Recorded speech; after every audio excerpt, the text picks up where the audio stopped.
Hello students, commerce 11th में एक starting से कैसे हमको स्टार्ट करना है कॉमर्स 11th के लिए, खास करके अकाउंटेंसी, क्योंकि अकाउंटेंसी में शुरुआत से ही बच्चों को एकदम बिल्कुल नया सारी चीज़ें लगती हैं।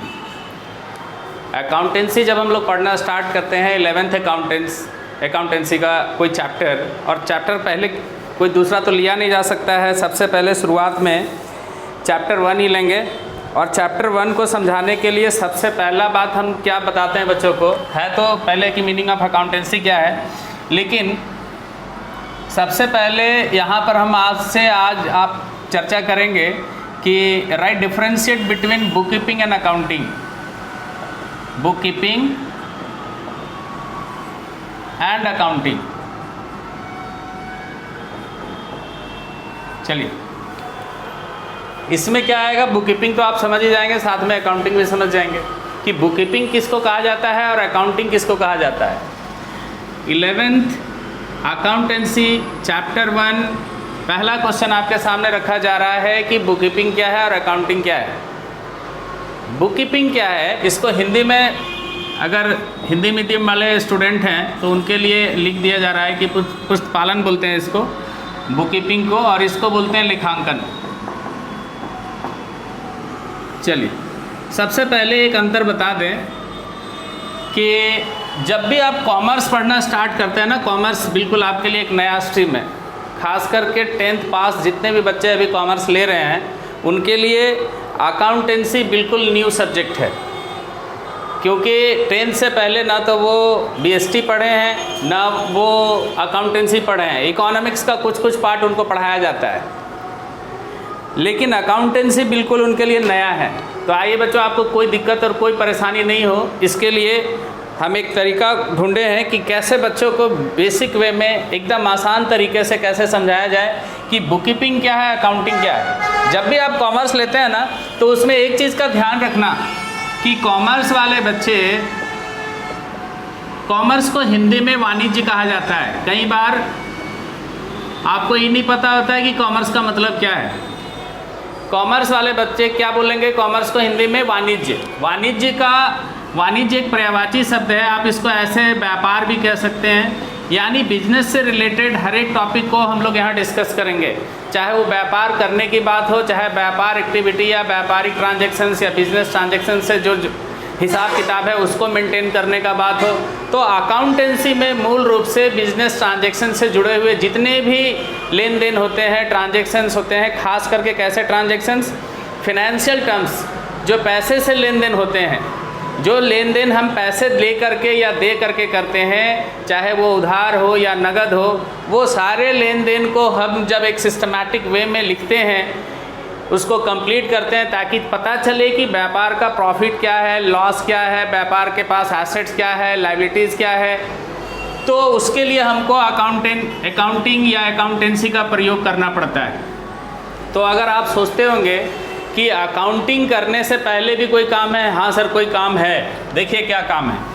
जब भी कोई व्यापारी लेन देन करता है, लेन देन को हम लोग ट्रांजैक्शन कहते हैं, ट्रांजैक्शंस। अब ट्रांजैक्शंस की बात करेंगे तो यहाँ पर लेन देन एक वर्ड है, लेकिन इसके दो पहलू हैं। लेन देन वर्ड एक ही है, लेकिन इसके पहलू दो हैं। ट्रांजैक्शंस एक ही वर्ड है, लेकिन इसके दो एस्पेक्ट हैं। There are 2 aspects of any business transactions. एक एस्पेक्ट को डेबिट कहा जाता है, दूसरे एस्पेक्ट को क्रेडिट कहा जाता है, और वो हम डिसाइड करते हैं अकाउंटिंग रूल्स से।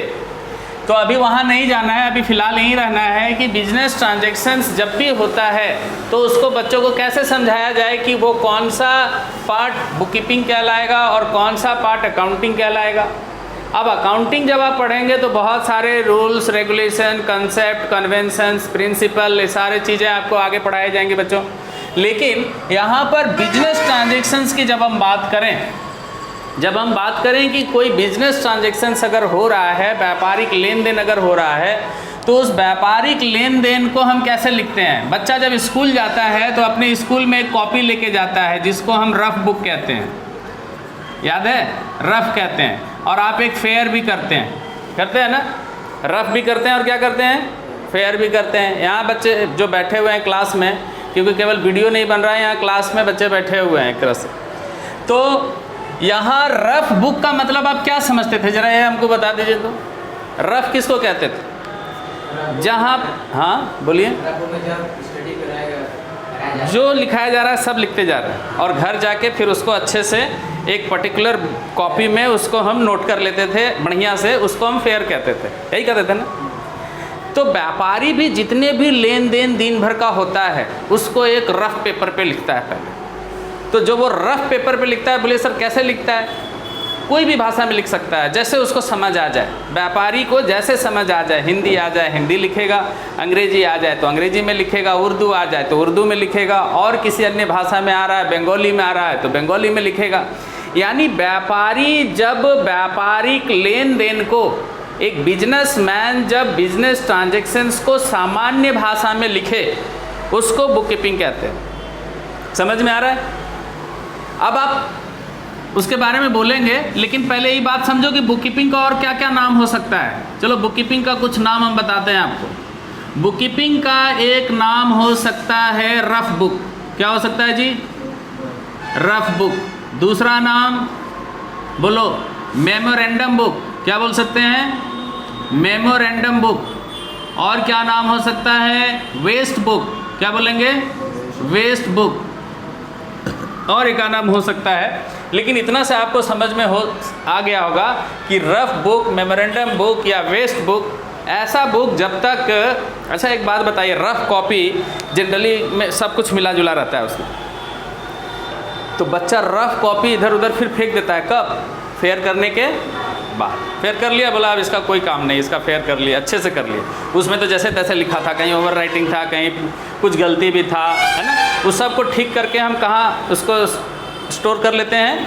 नोट्स में, फेयर कॉपी में कर लेते हैं। तो व्यापारी भी पहले वो रफ बुक में लिखता है, और उसी रफ बुक को हम क्या कहते हैं? Book keeping. तो रफ बुक में लिखने का तरीका व्यापारी का क्या होता है? बोलिए, एकदम सामान्य भाषा में लिखता है sir, general language. General language कह सकते हैं, या फिर आप ऐसा भी कह सकते हैं कि व्यापारी जब व्यापार के ट्रांजैक्शंस को लिखता है तो उसके लिए सामान्य भाषा का प्रयोग करता है।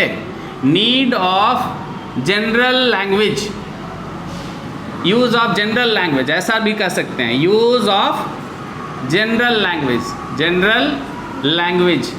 अब आपका बुक में तो बहुत लंबा चौड़ा भाषण दिया हुआ है इसके बारे में, वो गलत नहीं है, सही है, लेकिन बच्चों को वो चीज़ें याद थोड़ी कम होती हैं। हम शॉर्ट ट्रिक में बात करेंगे कि जब आपसे दोबारा हम पूछे आप क्या कर रहे हैं, मोबाइल में क्या कर रहे हैं, ढूंढ रहे हैं हमको, लाइव थोड़ी है, रखिए उसको। तो यहाँ क्लास में देखिएगा, घर जाके देखिएगा, रख दीजिए साइड कीजिए उसको। व्यापारी जब बुक कीपिंग का प्रयोग करता है, बुक कीपिंग को लिखता है, तो कौन से भाषा का प्रयोग करता है? यूज ऑफ, कुछ भी हो सकता है, हिंदी, अंग्रेजी, उर्दू, बंगला, जैसे लिखना हो। कैसे लिखेगा? एक व्यापारी जब बैंक में पैसा जमा किया तो लिखेगा कैश डिपॉजिट इनटू बैंक। क्या लिखेगा? Deposit into bank. सामान्य भाषा है, हिंदी में भी लिख सकता है कि बैंक में रुपया जमा किया गया, ऐसा लिख सकता है। बंगाली में क्या बोलेंगे? बोलो तो, क्या बोलेंगे? आप जानते होंगे, बैंक में रुपया जमा किए, क्या बोलेंगे बंगाली में? बैंक में पैसा नहीं, तो आप पूरा बंगाली नहीं बोल रहे हैं, मिला जुला है ना। हाँ, तो खोटा में क्या बोलेंगे? आदिवासी वाला आता है ना, क्या बोलेंगे? बोलो, बैंक में पैसा जमा। हाँ, ऐसा बोलेंगे। तो कौन भाषा है? बोलो, जनरल लैंग्वेज है, सामान्य भाषा। लेकिन अकाउंटिंग का भाषा एक ही है। वो क्या है? स्पेसिफिक एक रूल्स और प्रिंसिपल पे बेस्ड होता है। जैसे यहाँ लिखना है bank account debit to cash, ये क्या है? अकाउंटिंग। ये जो पार्ट है किस चीज़ का है?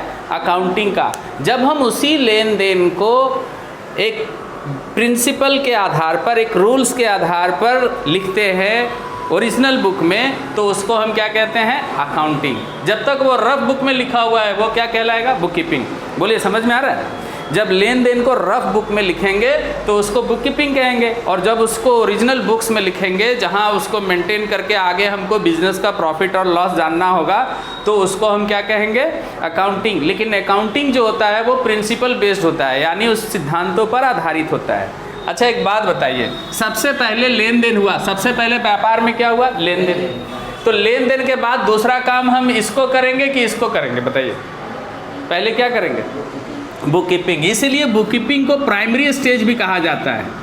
बुक कीपिंग को क्या कहते हैं, प्राइमरी स्टेज भी कहते हैं, और इसको सेकेंडरी कहते हैं। सेकेंडरी मतलब जो बाद में हो, ठीक है जी। प्राइमरी मतलब जो पहले हो, सेकेंडरी मतलब जो इसके बाद हो, समझ गए। अच्छा एक बात बताइए, ट्रांजैक्शंस जहाँ एंड हुआ वहाँ से क्या शुरू हुआ, जहाँ ट्रांजैक्शन ख़त्म हो गया, इधर देखिए अभी आप, जहाँ लेन देन खत्म हुआ वहाँ से क्या शुरू हुआ, where transactions end book keeping start. जहाँ ट्रांजैक्शन इन, व्हेन लिखे ऐसे, when transactions end book keeping start, book keeping क्या हो गया, स्टार्ट हो गया। Where book keeping end accounting start, जहाँ बुक कीपिंग इन होता है वहाँ से क्या स्टार्ट हो जाएगा, अकाउंटिंग स्टार्ट हो जाएगा। Where book keeping end accounting start हो जाता है, और जहाँ अकाउंटिंग इंड होता है वहाँ से ऑडिटिंग स्टार्ट हो जाता है। ये अभी आपको पढ़ना नहीं है, चाहे पढ़ भी लीजिएगा तो कोई दिक्कत नहीं। जहाँ अकाउंट ख़त्म होगा वहाँ से ऑडिट शुरू हो जाएगा। ऑडिट मतलब होता है जांच करना, समझ गए, हिसाब किताब की जांच करना। तो हिसाब किताब की जांच कब करेंगे, जब हिसाब किताब हो जाएगा तब। अच्छा एक बात बताइए, दोनों में इजी कौन लग रहा है। अगर हम आपको बोले कि बिजनेस ट्रांजैक्शंस का दो चीज़ लिखना है, बुक कीपिंग भी लिखना है, अकाउंटिंग लिखना है, तो अभी आपको इजी कौन लग रहा है, बताइए। बुक कीपिंग आसान है, तो आप इसको ये भी कह सकते हैं कि इजी है और ये कॉम्प्लेक्स है। कॉम्प्लेक्स का मतलब क्या होता है, कठिन। बोलिए, समझ में आ रहा है, ये इजी है और ये कॉम्प्लेक्स है। और बताइए किसके लिए जनरल नॉलेज की आवश्यकता है और किसके लिए स्पेसिफिक नॉलेज की आवश्यकता है। हाँ, नीड ऑफ, लिखिएगा, नीड ऑफ जनरल नॉलेज, यानी थोड़ा पढ़ा लिखा भी रहेगा तो चल जाएगा काम, जो लिखने जानता हो। और यहाँ स्पेसिफिक नॉलेज चाहिए। कैसा नॉलेज चाहिए, स्पेसिफिक नॉलेज। किस चीज़ का स्पेसिफिक नॉलेज चाहिए, बताइए, अकाउंटिंग का। किसका, हाँ। अच्छा आगे,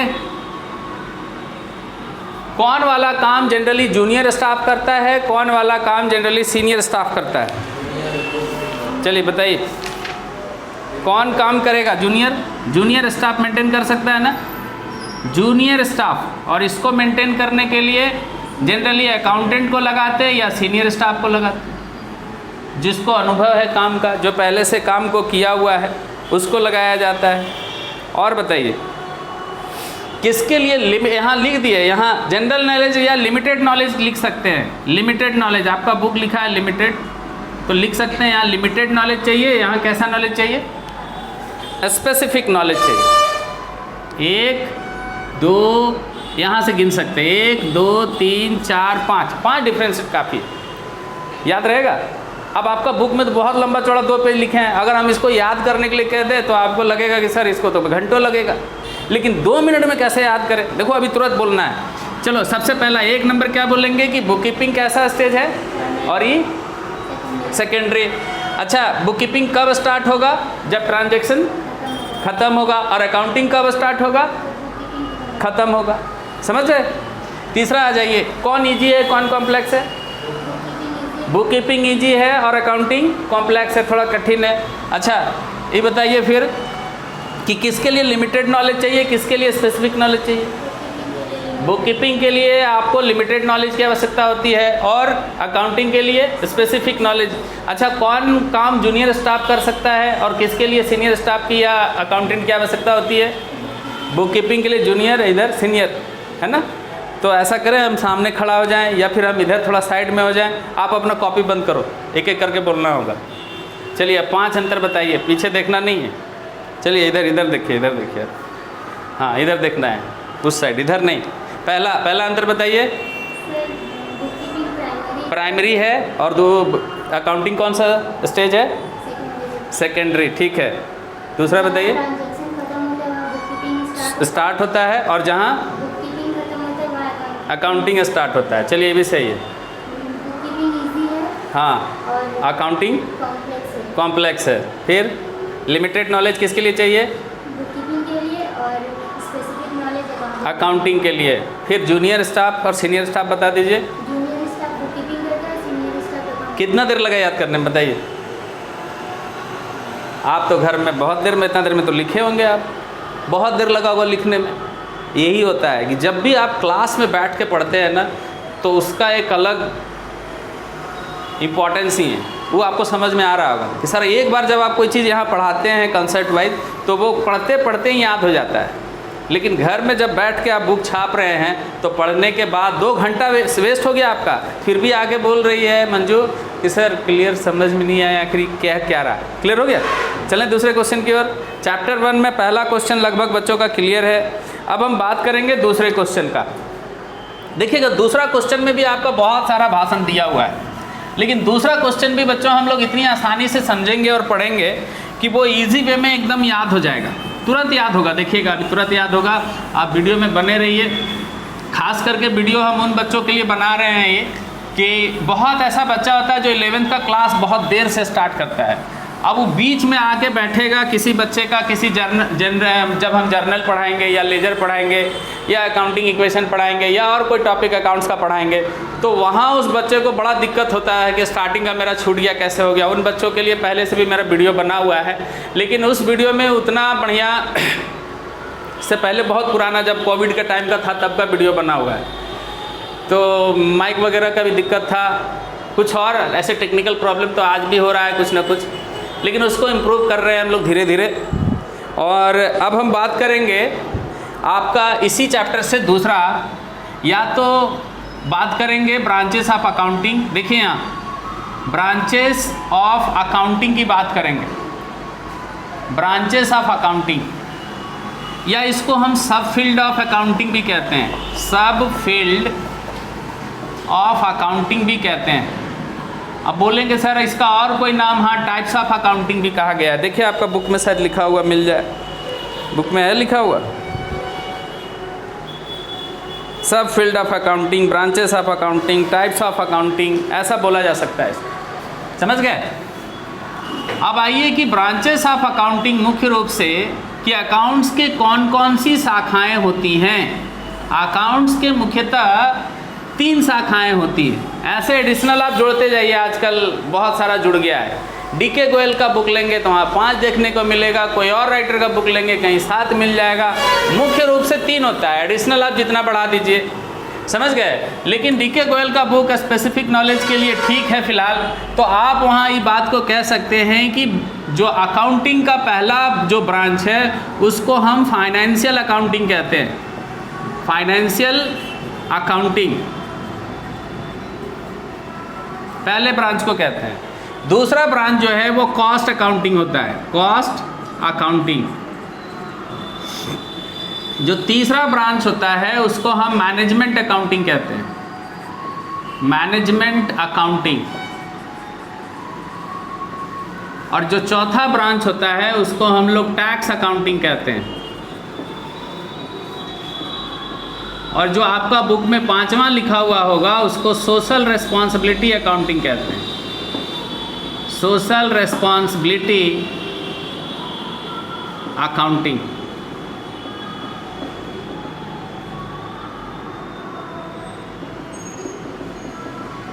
सोशल रेस्पॉन्सिबिलिटी अकाउंटिंग। कट रहा है वीडियो में, देखिए तो जी किनारे वाला कट रहा है। अच्छा बोल तो दिए, सुनाई दे देगा। सोशल रेस्पॉन्सिबिलिटी अकाउंटिंग, इधर घुमाएंगे तो इधर कट जाएगा। चलिए नेक्स्ट टाइम से थोड़ा हमको यहीं तक लिखना है, जो भी लिखना है यहीं तक लिखना है ना, यहाँ से उधर जाएंगे वीडियो कट जाएगा। फिर से बोल रहे हैं, अकाउंटिंग के कितने पार्ट जनरली अभी पढ़ना है आपको? 5। समझ गए? आपका बुक में और 2-4 दिया होगा अलग अलग, आपका डीके गोयल का बुक में 5 दिया हुआ है। फिलहाल अभी आपको इतना पढ़ना है, लेकिन कोई पूछे कि मुख्य कौन है तो बोलना है 1, 2, 3, ये मेन, वो सब एडिशनल है।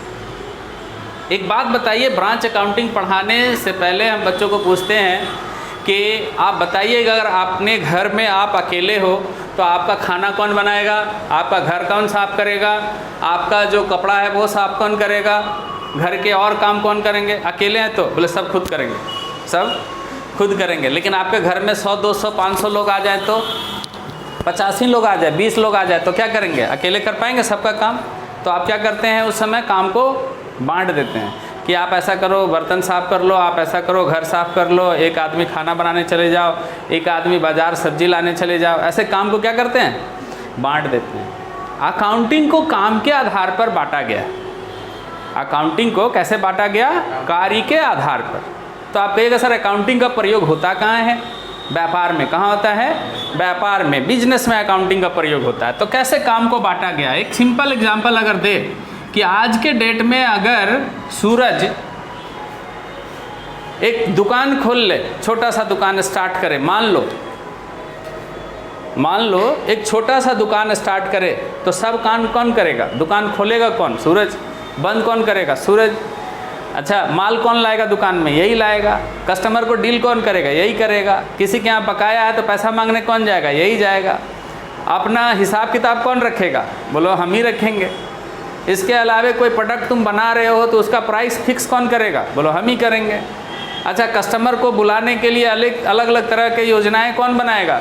क्या ये एक सामान के साथ एक फ्री, है ना, इस तरह का प्रयोग देखते हैं आप, मॉल वगैरह जाते हैं तो ये सब दिमाग कौन लगाएगा? अकेला यही करेगा। लेकिन जब इसका जो शॉप है, जो व्यापार है, वो बहुत बड़ा हो जाए, मान लो बहुत बड़ा व्यापार हो गया, तो वैसी परिस्थिति में फिर सूरज क्या करेगा? बोलिए सर, व्यापार अगर बड़ा हुआ तो वैसी परिस्थिति में सूरज क्या करेगा? काम को बांट देगा। क्या करेगा वो देखो। जब व्यापार बड़ा होगा तो सूरज एक अकाउंटेंट रखेगा अपने यहाँ। क्या रखेगा जी?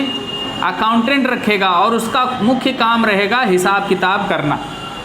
हिसाब किताब में क्या क्या जानना रहता है मुख्य रूप से? बोलिए सर, प्रॉफिट एंड लॉस जानना, व्यापार का प्रॉफिट लॉस जानना, व्यापार का इकोनॉमिक कंडीशन या फाइनेंशियल कंडीशन को जानना कि व्यापार कैसा है, इकोनॉमिक कंडीशंस को जानना, है ना, फाइनेंशियल कंडीशंस को जानना, हमारे व्यापार में क्या संपत्ति है, क्या आ रहा है, क्या जा रहा है, हम प्रॉफिट में हैं, हम लॉस में हैं, कितना सैलरी दिए स्टाफ को, हैं, बैंक में कितना जमा पैसा है। इन सब बातों की जानकारी के रखने के लिए सूरज क्या करेगा? अपने यहाँ एक अकाउंटेंट रख लेगा। वो कौन सा ब्रांच का कहलाएगा एम्प्लॉय? Financial accounting. उसका काम है सिर्फ हिसाब किताब करना। फाइनेंशियल अकाउंटिंग के ब्रांच का काम क्या है? सिर्फ व्यापार का हिसाब किताब करना। आ रहा है समझ में? अच्छा, आपके घर में अभी एक जब एग्जाम्पल दिए कि जो खाना बनाने का जिसको जिम्मेवारी सौंप दिए हैं, अगर उसको कहिए ना जाओ बाज़ार से ही ले आओ, बोलेगा हम थोड़ी जाएंगे, मेरा काम क्या है? खाना बनाना है। तो आप अपने अकाउंटेंट को थोड़ा देर के लिए कहिएगा कि ऐसा कीजिए ना, थोड़ा ये काम कर लीजिए, तो बोलेगा ना ना मेरा काम ये है, हम यही करेंगे। बड़े बड़े फर्म में काम को क्या कर दिया जाता है? एक व्यक्ति को रिस्पॉन्सिबिलिटी दे दिया जाता है, और वो व्यक्ति फिर दूसरा काम में नहीं जाएगा आपका। अब दूसरा काम कैसे होगा? Cost accounting. अब देखो, जो प्रोडक्ट बन रहा है, जो प्रोडक्ट बना रहा है सूरज अपने फर्म में, जो प्रोडक्ट को बना रहा है, उस प्रोडक्ट को बनाना एक चैलेंज है अपने आप में। बोलो कैसे? अगर कोई प्रोडक्ट तुम बना रहे हो भाई, तो उसमें प्रॉफिट मार्जिन कितना रखोगे? ज़्यादा रखोगे या कम रखोगे? बोलो ना, ज़्यादा रखेंगे न कम रखेंगे। ज़्यादा रखोगे तो बिकेगा नहीं, ज़्यादा रखेंगे तो बिकेगा नहीं, और कम रखेंगे तो फर्म को क्या हो जाएगा? लॉस। तो कितना रखना है? चलो, दाल में कितना नमक डालते हैं, ज़्यादा कि कम? बोलो बैलेंस। कितना? बैलेंस। ज़्यादा नहीं डालते हैं, बैलेंस डालते हैं, जितना ज़रूरत है उतना ही डालते हैं। गाड़ी स्पीड ज़्यादा चलाते हैं कि कम? बोलो बैलेंस करके चलाते हैं तो ज़्यादा समय तक चलते हैं, शरीर ठीक रहता है। अगर एकदम 140 सब जगह चलाना चाहोगे तो 120 सब जगह चलाना चाहोगे, या बाज़ार में अगर तुम पार कर रहे हो 120 का स्पीड जाओगे तो या तो अपना पैर तोड़ोगे या दूसरा का तोड़ोगे। यानी बैलेंस ठीक लगता है। तो व्यापार का जो प्रॉफिट मार्जिन जो व्यापारी रखता है वो कैसा होना चाहिए? बैलेंस। ज़्यादा भी नहीं होना चाहिए, कम भी नहीं होना चाहिए।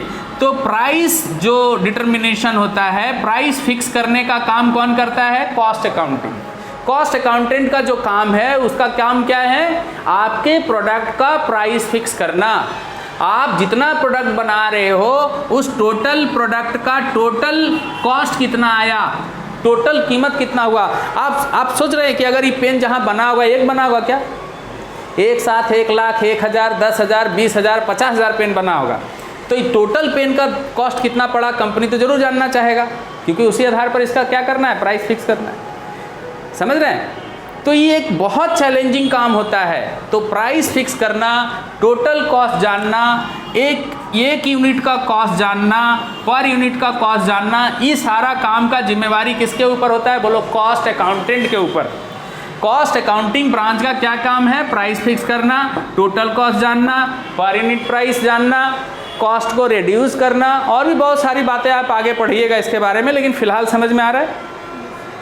लेकिन मेरा व्यापार अगर छोटा है बच्चे तो हम क्या करेंगे, बोलो दोनों काम खुद करेंगे सर, व्यापार का हिसाब किताब भी खुद करेंगे। मान लो हम चाय बेच रहे हैं तो क्या करेंगे, अपने दुकान का हिसाब खुद करेंगे, और चाय मेरे कितना में बिकेगा, क्या प्राइस होना चाहिए, वो भी डिसाइड खुद करेंगे, है ना। इसके लिए आदमी रखिएगा तो सैलरी मांगेगा, आप तो इतना कमा नहीं रहे हो कि सैलरी दे पाओगे। तो स्टार्टिंग में हम क्या करते हैं कि सारा काम खुद करते हैं, लेकिन मेरा जब दुकान बहुत बड़ा हो जाए, व्यापार बहुत बड़ा हो जाए, तो काम को हम भी बांटेंगे। तो प्रॉफिट एंड लॉस जानना है, उसके लिए कौन सा ब्रांच बनाएंगे, फाइनेंशियल अकाउंटिंग। कॉस्ट तय करना है, टोटल कॉस्ट तय करना है, पर यूनिट प्राइस जानना है, या प्रोडक्ट का प्राइस फिक्स करना है, तो वो काम किसके ऊपर रहेगा, कॉस्ट अकाउंटिंग। क्लियर हो रहा है? तीसरा, मैनेजमेंट अकाउंटिंग का क्या काम। मैनेजमेंट एक वर्ड है, तो मैनेजमेंट करने वाले व्यक्ति को मैनेजर कहा जाता है। क्या कहा जाता है, मैनेजर। हमारे घरों में भी मैनेजर होता है। मंजू की मम्मी मैनेजर है घर की, कौन सामान कहाँ रखा जाएगा, कब कौन खरीदना है, कब क्या नहीं खरीदना है। घर में पापा सामान ले आए, लेकिन उसको कहाँ रखना ही मम्मी डिसाइड करती है ना। अच्छा, किस आपका फर्म में अगर आप मैनेजर रख लिए तो मैनेजर का क्या काम है, सब परफॉर्मेंस पे नज़र रखना। व्यापार में कौन आ रहा है, कौन जा रहा है, कौन स्टाफ काम कर रहा है, कौन नहीं कर रहा है, किसका प्रमोशन करना है, किसका डिमोशन करना है, किसका सैलरी बढ़ाना है ना। व्यापार में नया तरीका क्या अपनाना है जिससे व्यापार आगे बढ़े। आप समझ रहे हैं कितना काम है मैनेजर का। बोले सर ये तो बहुत काम करता है। हाँ, मैनेजर का बहुत काम होता है, इन दोनों के बीच कड़ी का काम करता है। एक मैनेजर बहुत सारा जिम्मेवारी होता है। आप किसी बैंक में चले जाओ और देखना, एक बैंक मैनेजर का एक केबिन होता है, उसके पास बैंक के जितने स्टाफ हैं वो सब आते हैं। कहीं कोई परेशानी में है तो वो कहाँ जाएगा, मैनेजर के पास। आप सिटी स्टाइल चले जाओ तो सिटी स्टाइल में देखना, वहाँ सेल्समैन अलग आदमी है, काउंटर में कैश लेने वाला अलग आदमी है, गार्ड करने वाला अलग आदमी है, लेकिन वहाँ एक मैनेजर है जो सब कुछ को क्या करता है, मैनेज करता है। सब कुछ ठीक ठाक चल रहा है या नहीं, कौन सा ऑफ़र निकाले जिससे हमारा व्यापार और ज़्यादा सेल बढ़ जाए। सिटी स्टाइल में जाओ, अभी अभी कौन सा ऑफ़र होगा जी, समर ऑफ़र। हाँ, जैसे थोड़ा बारिश होगा, रेनी सीजन ऑफ़र आइए। फिर कोई फेस्टिवल आ जाएगा, दुर्गा पूजा ऑफ़र, फिर बकरीद ऑफ़र, फिर ईद ऑफ़र, कुछ ना कुछ ऑफ़र आते रहता है। ये दिमाग कौन लगाता है बोलो, मैनेजर लगाता है। मैनेजमेंट का काम है। कुछ नया टेक्नोलॉजी अडॉप्ट करना है आपके फर्म में, तो ये किसका काम है, मैनेजमेंट का काम है। आपके फर्म में जितने सारे एसेट्स हैं उन सब के प्रोटेक्शन की जिम्मेवारी किसकी होती है, मैनेजर की। आ रहा है समझ में। तो मैनेजर का काम है मैनेज करना। मैनेजर का काम क्या है, मैनेज करना। इसके अंदर बहुत कुछ आ गया। अब आप कहेंगे सर आपने कहा है कि 1 2 3 महत्वपूर्ण है, वो एडिशनल बता रहे हैं, लेकिन अगर एडिशनल नहीं बताते तो, बोले एडिशनल नहीं बताते तो तीसरा ही वो सब भी काम करता, मैनेजर भी वो सब काम करता। मैनेजर को भी टैक्स की जिम्मेवारी दे दी जाती और सोशल रिस्पॉन्सिबिलिटी की जिम्मेवारी भी किसको दे दी जाती, मैनेजर को ही दे दी जाती। समझ गए। तो मुख्य रूप से आज के दौर में आपको एक बात समझना है कि सर व्यापार का कोई भी लेन देन बिना टैक्स का नहीं होता है। व्यापार का कोई लेन देन बिना टैक्स का होता है क्या। अभी आप मोबाइल रिचार्ज कराओ तो टैक्स लगेगा, रेस्टोरेंट में खाना खाने जाओ तो टैक्स लगेगा, अगर आप कोई गाड़ी खरीदो तो टैक्स लगेगा। बोले सर कुछ भी, तो टैक्स कैलकुलेशन अगर आप नहीं करेंगे तो गवर्नमेंट आपको अपना व्यापार चलाने नहीं देगी। अगर आप टैक्स का कैलकुलेशन करके सरकार को टैक्स नहीं देंगे तो व्यापार आपका गवर्नमेंट आपका व्यापार को चलने नहीं देगी। यानी एक महत्वपूर्ण पार्ट हो गया आज के डेट में ही। अभी जीएसटी है तो हर महीने जीएसटी फाइल करो, जीएसटी जमा करने जाता है व्यापारी कहाँ? गवर्नमेंट के पास, या खुद करता है या किसी अकाउंटेंट से करवाता है। एक काम है ना। तो कहने का मतलब है कि अब व्यापार में काम बढ़ गया। व्यापार में क्या हो गया? काम बढ़ गया। मैनेजर भी कह रहा है कि अब हम जिम्मेवारी नहीं लेंगे, मेरा काम ऐसे बहुत था, अब आपका टैक्स का काम बहुत कॉम्प्लेक्स है, बहुत कठिन है, उसके लिए आप एक अलग से ब्रांच बना लो। तो टैक्स अकाउंटिंग का एक अलग से काम रख लिया गया, एक ब्रांच बना दिया गया कि व्यापार के जितनी भी डायरेक्ट टैक्स हैं, इनडायरेक्ट टैक्स हैं, डायरेक्ट क्या है, इनडायरेक्ट क्या है, वो आगे का क्लास में पढ़ाएंगे, आज ही एक ही दिन में संभव नहीं है। वो सारा काम कौन देखेगा? टैक्स अकाउंटिंग वाला डिपार्टमेंट देखेगा। और सोशल रिस्पॉन्सिबिलिटी, सामाजिक उत्तरदायित्व का लेखांकन। हर एक व्यापार का अपना एक सामाजिक उत्तरदायित्व होता है। सब व्यापार नहीं करता है, लेकिन कुछ व्यापार आज के डेट में टाटा जैसे फर्म में चले जाइए, आप अडानी जी के फर्म में चले जाइए, तो ये लोग समाज के लिए भी बहुत कुछ डोनेट करते हैं, समाज के लिए भी बहुत सारा काम करते हैं। और वो सारा काम किससे होता है? बोलिए, पैसे से। उसके लिए एक अलग हिसाब किताब की जिम्मेवारी दी जाती है अलग लोगों को, तो वो आप उसके अंतर्गत ले आए। एडिशनल चीज़ें हैं, अगर वो नहीं होता तो कौन करता? यही करता। बात समझ में आ रहा है? मैंने मुख्य रूप से आपको तीन ही याद रखना है, वो एडिशनल है। फाइनेंशियल अकाउंटिंग, कॉस्ट अकाउंटिंग और मैनेजमेंट अकाउंट। आ रहा है समझ में? ई टॉपिक ख़त्म। देखिए आपका बुक में लिखा हुआ है, कम से कम इतना लिख लीजिए आप। लिखिए, कॉपी में लिख लीजिए, कॉपी खोलिए, लिख लीजिए इसे।